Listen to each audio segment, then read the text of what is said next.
Thank you. Well, in Arundel County, news this week that restaurants will be able to continue indoor dining at 25% capacity. A lawsuit was dropped yesterday by a group of restaurants hoping to keep their businesses open. But the county executive says for restaurants to be open at limited capacity, they must help with contact tracing. Amy Simpson's live with details on these new efforts. Amy? Mary, these restaurants say they're happy to help with the contact tracing efforts if it means that their businesses can stay open. It's part of the path forward in Arundel County. To keep track of who comes in, when they come in, and when they leave, so that if there's a positive case, that others can be notified.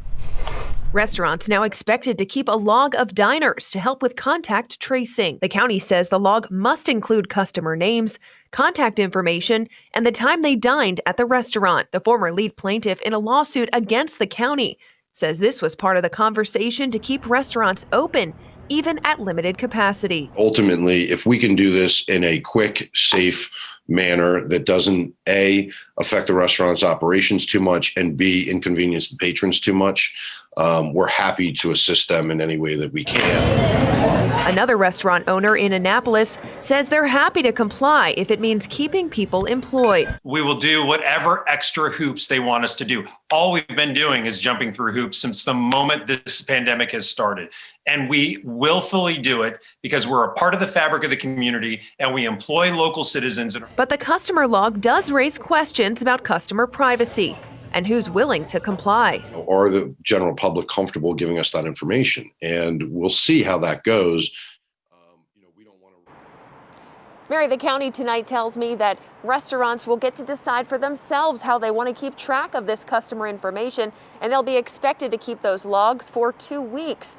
Restaurants will only be asked to share that information with the Department of Health if there's a potential exposure to the virus. Dan Lamparello begins our team coverage. He's live with the latest restaurants to announce temporary closures and their plans for the future. Dan? Well, Mary, it seems as if that list is getting longer and longer. Just this week, 2 restaurants here in the city announcing that they're closing their doors at least temporarily for now, saying under the current restrictions, it's impossible to make any money. This New Year's Eve, we say goodbye to this year. And for Mamas on the Half Shell in Canton, they'll say goodbye to their customers for the time being. It's very conflicting. That's the honest answer. Owner Jackie McCuster making the difficult decision to temporarily close the spot. We felt confident that it was time to say, we'll wait until we can come back inside. We had to, unfortunately, furlough a lot of employees right before the holidays, and I think that's been where our tears have been. Just another pivot for local owners as Baltimore City's dining ban continues to have a domino effect on local restaurants. It just makes it untenable to stay open for business as normal. Sergio Vitale temporarily closed his Little Italy restaurant earlier this month. We made this decision now so that we would be in a great position to reopen when the coast is clear. For Mamas on the Half Shell, the temporary closure also opened a new opportunity. They'll be moving some operations to their sister restaurant, Nacho Mama's, up in Baltimore County, where restaurants can still have indoor dining. We also don't want to turn our backs on the city and turn our backs on what Baltimore has always stood so strong on. So it makes us feel conflicted, but we're really appreciative of this opportunity to be keeping our brands alive when we're told to shut down. A shutdown these owners hope they can make it to the other side of. My hope is when we get back to business, we'll be stronger than ever. Now, next week will mark 4 weeks since the dining ban was put into place here in Baltimore City. We're told Mayor Brandon Scott will have some sort of update coming next Friday. A new year means new laws taking effect throughout the state, but perhaps the most significant new legislation for the residents of Baltimore takes effect in less than 2 weeks. A ban on plastic bags at stores across the city. Good evening, I'm Rielle Creighton. Come January 13th, all grocery stores, pharmacies, restaurants, and convenience stores will be prohibited from giving out plastic bags at checkout. Shoppers who don't bring their own reusable bags will be forced to pay 5 cents for each paper bag. Well, the bill was signed into law in January of last year as an effort to reduce pollution in the city. But for residents struggling financially during the pandemic, it is another burden. I spoke with an economist about the potential impact.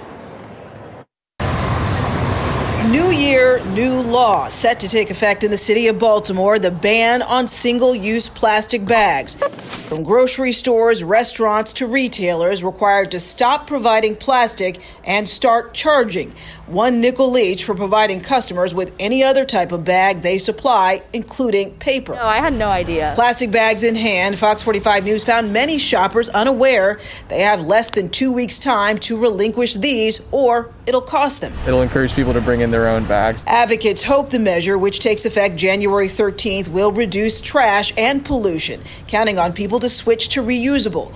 The bill that marked the 9th attempt by the city council to ban plastic bags since 2006 was signed into law in January last year by then Baltimore Mayor Jack Young, who said now is the time. But economist Darius Arani argues tonight at the height of a pandemic is not a good time. This may be something that may push some grocery stores or some small corner stores out of the business. For some places, such as restaurants that are now relying on takeout, this might be an additional burden of cost that they may not be able to absorb. A burden households at the margins, he says, may also not be able to bear. But for many individuals who are perhaps out of work, that nickel is pretty near and dear to them. And those nickels add up, especially if you're shopping for a large family. 10 bags is 50 cents. I think it's good that they're doing this irregardless of the timing, because it's already hard enough to get, environmentally friendly laws passed. So at least now is better than never, I guess. For an increase in the minimum wage, Joseph Ojo looks into how restaurants will cope with the boost in wages after a very tough 2020. With indoor and outdoor dining shuttered in Baltimore City, some restaurant owners say they can't survive financially just off of carryout alone. And now that minimum wage is raising in the state, some owners fear that after a difficult year, it may be too hard to handle those bigger payrolls. With shutdowns on indoor and outdoor dining in Baltimore City, restaurants are pivoting. We felt confident that it was time to say, we'll wait until we can come back inside. To avoid a closure for good, some restaurants are moving their operations to Baltimore County, while others go into hibernation. It just makes it untenable to stay open for business as normal. The pandemic has devastated the finances of many restaurants, and as if coping with COVID-19 restrictions weren't enough, many small business owners now have to cope with budgeting for increased payrolls. When things come over the dash that look like another challenge, we're so paper thin that it just, you want to say, somebody give us a break.